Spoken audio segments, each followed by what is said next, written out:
Bonsoir à vous. J'espère que vous allez bien. On est arrivé à Busan et c'était déjà une journée pour nous assez fatigante parce que la traversée de Japon à Busan, elle a commencé très tôt le matin.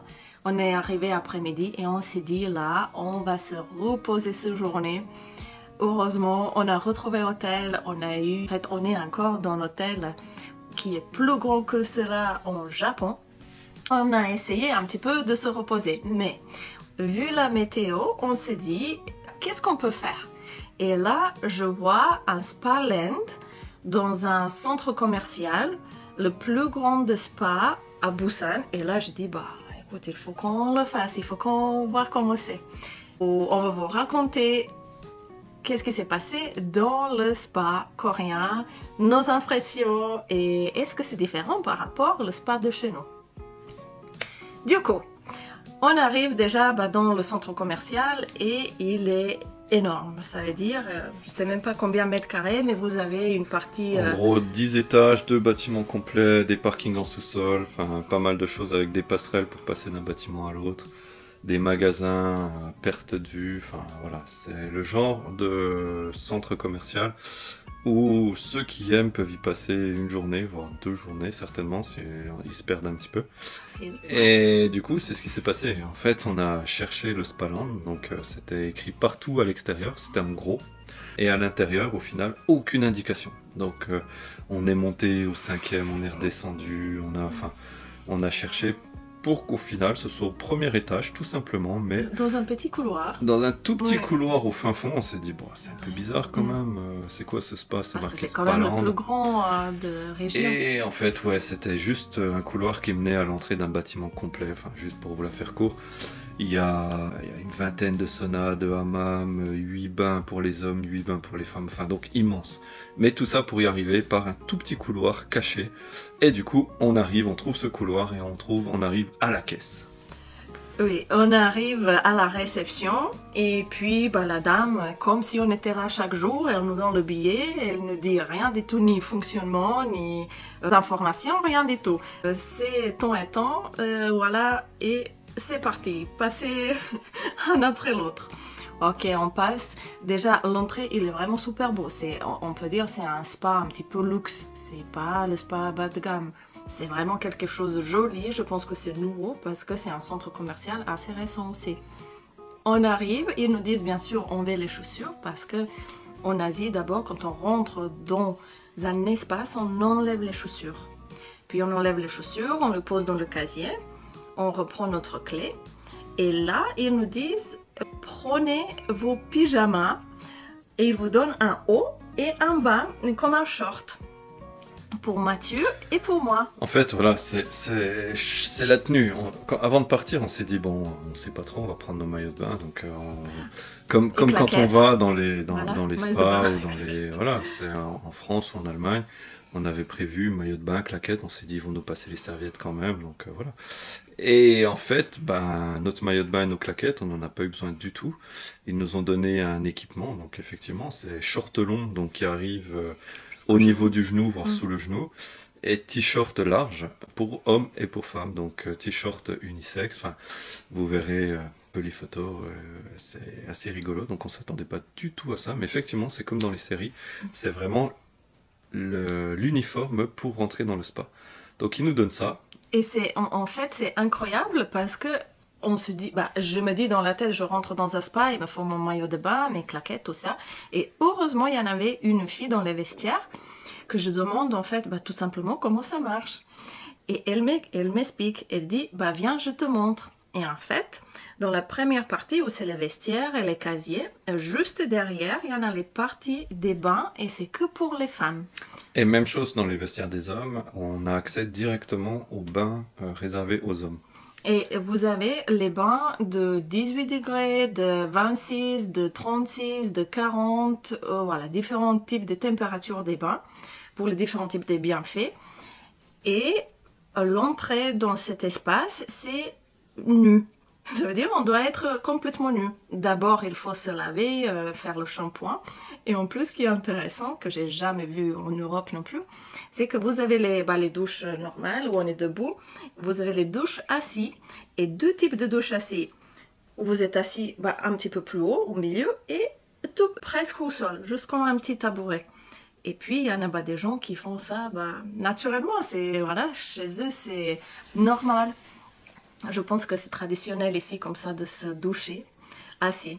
Heureusement, la fille, elle m'explique tout et elle me dit, non, sur pyjama, on met rien. Ça veut dire, on met juste ce t-shirt et le short. Et c'est tout. Pieds nus et c'est parti. On rentre dans le spa. Donc on rentre. Le spa, en fait, c'est une partie commune. Sinon, pour tout ce qui est sauna et hammam. Et il n'y a que les bains qui sont en partie non mixte, donc soit pour les hommes, soit pour les femmes. Et l'entrée se fait par les vestiaires respectifs. Mais par contre, toute la partie sauna, hammam, ça se fait en commun. Donc on rentre, et quand on rentre, alors première chose, on nous a expliqué clairement à l'accueil, pas de téléphone. Donc vidéo, photo interdite à l'intérieur. Bon, on nous fait comprendre que c'est pour respecter l'intimité aussi des gens, et voilà, c'est normal, le calme. Parce que dans un spa, on y vient aussi pour se détendre et pour se reposer, donc aucun souci. Et le choc, c'est-à-dire qu'il faut imaginer qu'on venait du Japon, et au Japon, les gens se mettent en ligne et font la queue pour montrer dans le train. Donc vous verrez une photo. Il y a un respect qui est dingue. C'est-à-dire que si une règle est éditée, c'est qu'elle a des raisons et du coup les gens la respectent. S'il n'y a pas de raison de l'éditer, alors il n'y a pas de règle. Et c'est vraiment quelque chose au Japon qu'on voit qui est très très respecté. Et quand on est revenu en Corée, ça nous a fait un peu bizarre. Et là encore plus. C'est-à-dire que ok, c'est dommage. Pour une fois qu'on faisait un spa, on s'est dit ça aurait été sympa de faire quelques photos. Ouais. Mais du coup, voilà, c'est la règle, on accepte. Et puis, comme on dit, à Rome fait comme les Romains, donc on accepte leurs règles. On rentre, et il n'a pas fallu peut-être 3 mètres donc pour se rendre compte que tout le monde avait leur téléphone. Tout le monde. Mais quand je dis ils avaient leur téléphone, normalement, dans les saunas, c'est marqué n'entrez pas avec un objet électronique sur risque d'explosion. Et là, garçons, filles, ils avaient leur téléphone, ils étaient donc ils étaient dans le sauna à 60 degrés et ils étaient en train de jouer à des jeux ou à regarder des séries ou envoyer des messages. Parler. Enfin, c'était surréaliste quoi. Donc du coup, ça nous a vraiment changé avec le Japon où c'était hyper respectueux des règles. Et bon, c'est ce qui permettra pour vous d'avoir des photos, parce qu'au final, du coup... Il y en a quelques photos, du coup, je me suis pas permis de filmer, de faire les vidéos. Il y en avait des gens qui ont fait, mais là, je me suis dit, si tout le monde est là, je le prends pour vous montrer juste quelques photos, parce qu'il le faut quand même. En Corée, fait comme les Coréens. Hein. Et voilà. Du coup, on a fait comme les Coréens. Excellent. Donc, et là, on a testé tous les saunas... différentes températures. Et ce qui était chouette, en fait, moi ce que j'ai trouvé vraiment cool, c'est que, au niveau des températures, ça joue pas, il y a rien de dingue par rapport à la France ou à l'Allemagne ou à l'Europe. Par contre, ils ont recréé des saunas avec des architectures typiques. Donc il y avait un sauna avec une architecture propre au sauna traditionnel asiatique. Il y avait un sauna justement propre à une architecture plutôt romane, comme on retrouverait chez nous en Europe. Il y avait un sauna plutôt avec une architecture égyptienne. Et c'était ça qui était sympa, c'était, voilà, en rentrant dans un espace, on s'immergeait aussi.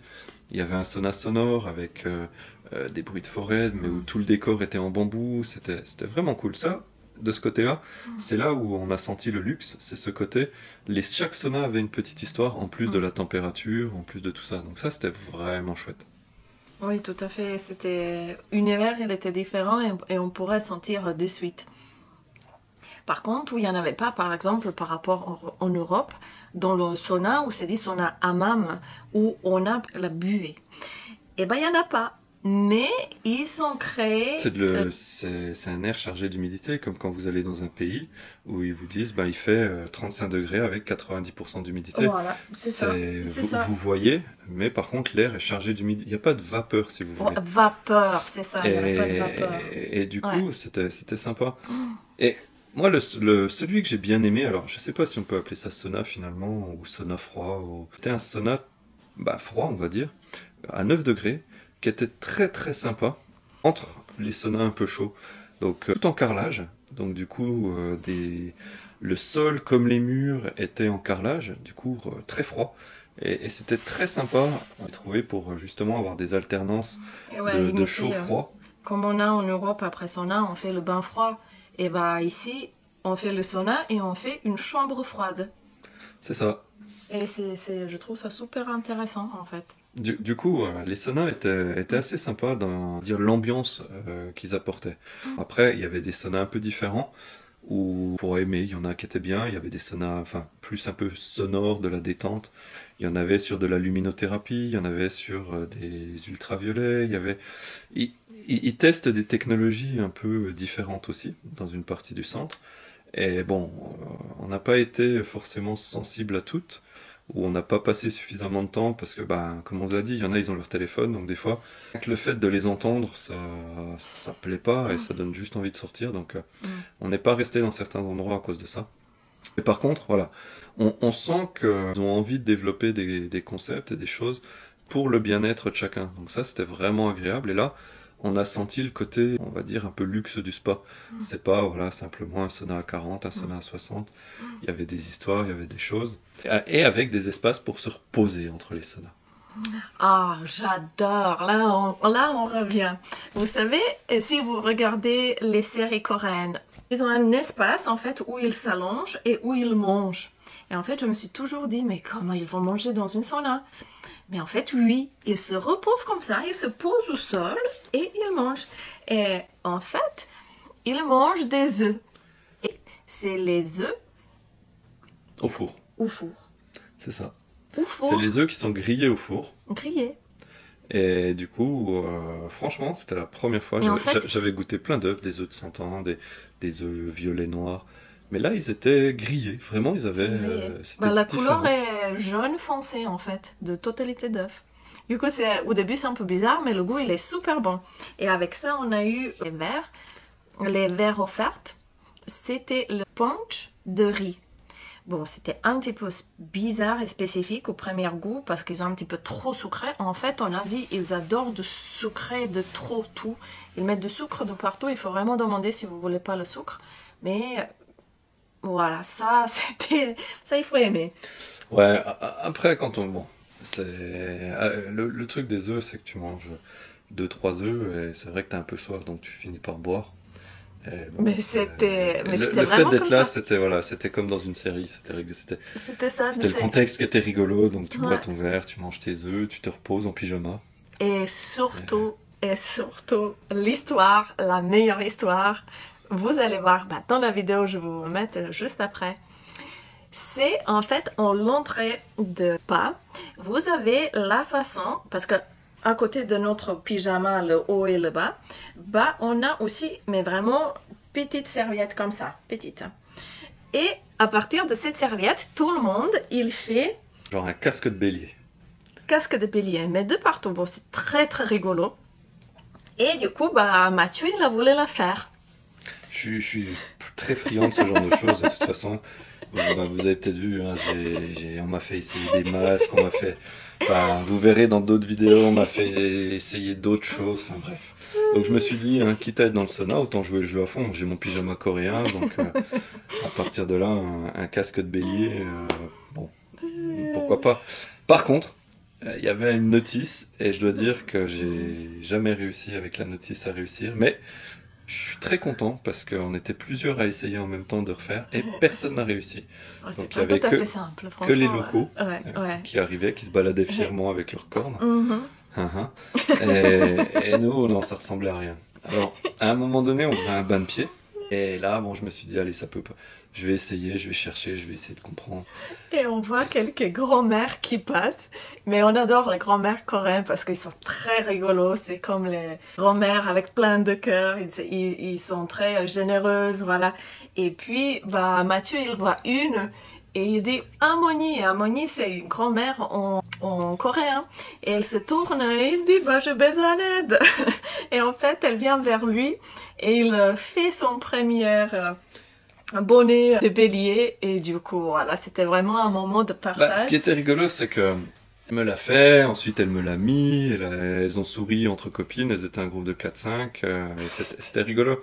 Et bon, c'est vrai que j'aime bien partager avec comme ça. On a eu l'histoire du tram avec le petit papy, on a là l'histoire du sauna avec le groupe des Harmonies. Enfin, c'est cool parce qu'ils sont vraiment gentils. Et ça leur donne ça leur donne le sourire. On s'est recroisés une ou deux fois dans le spa après. Voilà, et elles faisaient des petits coucous, des sourires. C'était vraiment mignon. Donc ça, c'était chouette.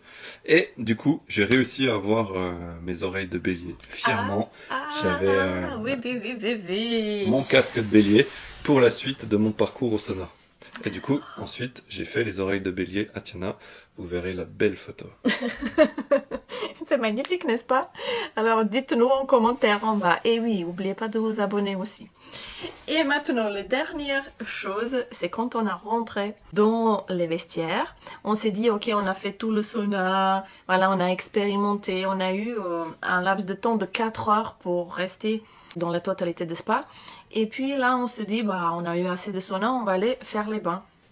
Donc là, chacun pour soi. Hein. Voilà, chacun dans ses vestiaires. Et là, quand même, première fois, rentrer dans les bains où, en fait, bah, quand même, tous les personnes vous regardent.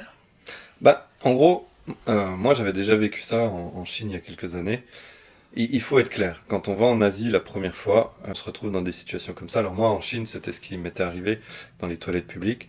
Entre guillemets, bah, y a une histoire de comparaison, c'est voilà, est-ce que tout le monde est fait pareil, donc là dans les bains c'était la même chose, on arrive et là c'est clairement indiqué, c'est nu, donc tout le monde se promène comme ça.